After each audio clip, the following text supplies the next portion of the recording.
Okay, so now we have our doubles facts, which are our 8s facts, okay? Any number times 8. So I started with 2 and 3, a couple of the easier ones. So if you have 2 times 8, you remember 8 is my doubles facts, okay?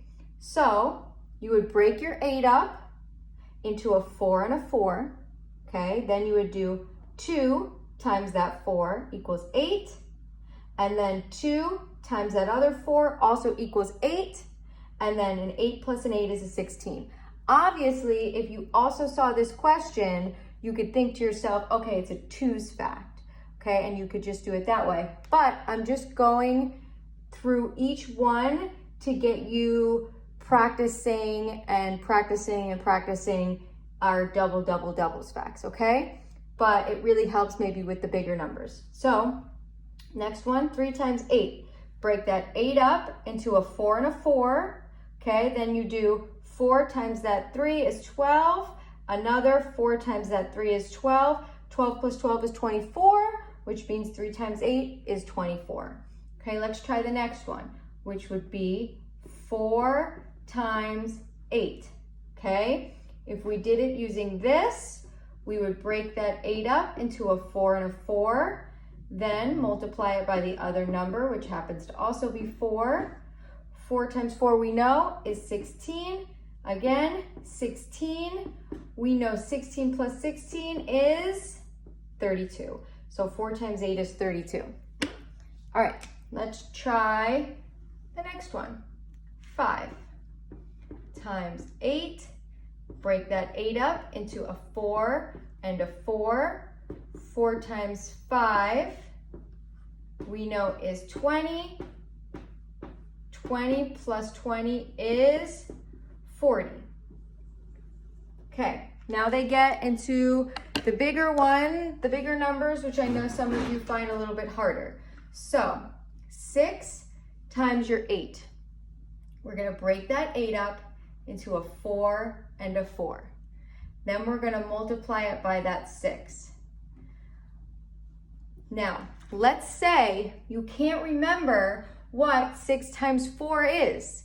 If you needed to, you could break that 4 up into a 2, just like we did with our doubles facts. So if you really couldn't remember it, you could break the 4 up into a 2 and a 2, and do 6 times 2 twice, which this might be a little bit easier. Maybe you know it's 12. So then 6 times 2 is 12, plus another 6 times 2 is 12. You know 12 plus 12 is 24. So 6 times 4 has to be 24. Same thing over here. Then we have to add these two up. 24 plus 24 is 48. Okay, so 6 times 8 is 48. Let's do 7s. Okay, so we have 7 times 8.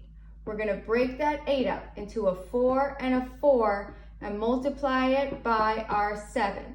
Okay, so let's again pretend maybe you can't remember what 7 times 4 is. You can break that 4 up into a 2 and a 2. So you could do 7 times 2 plus 7 times 2. 7 times 2 might be easier, and you remember that that's 14. Obviously, this one's also 14.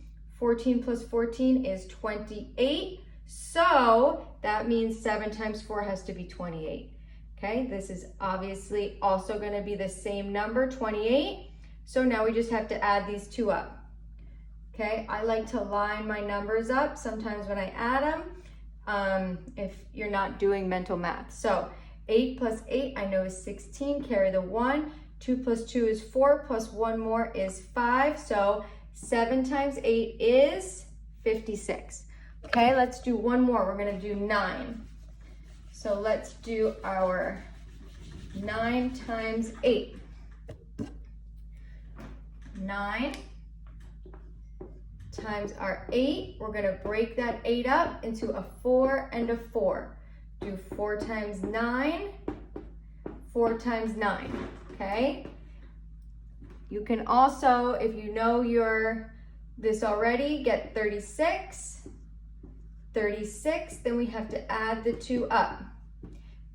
6 plus 6 is 12, carry the 1, 3 and 3 is 6, plus that extra 1 is 7, so 9 times 8 is 72, okay? So this is for help with your 8's facts, okay? When you're solving multiplication with an 8.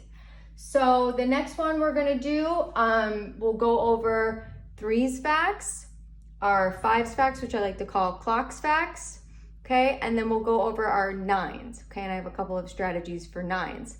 And if you know all of those math facts, you don't have to know one for the number 7, because you're just gonna use the other number you're multiplying by 7, okay? And you could just pick one of those strategies.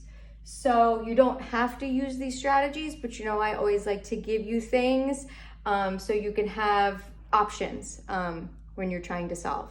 So I will see you back for another video. I think I'm gonna leave it at this for now, and I'll post a little practice assignment that you can use this to solve. So I will see you later.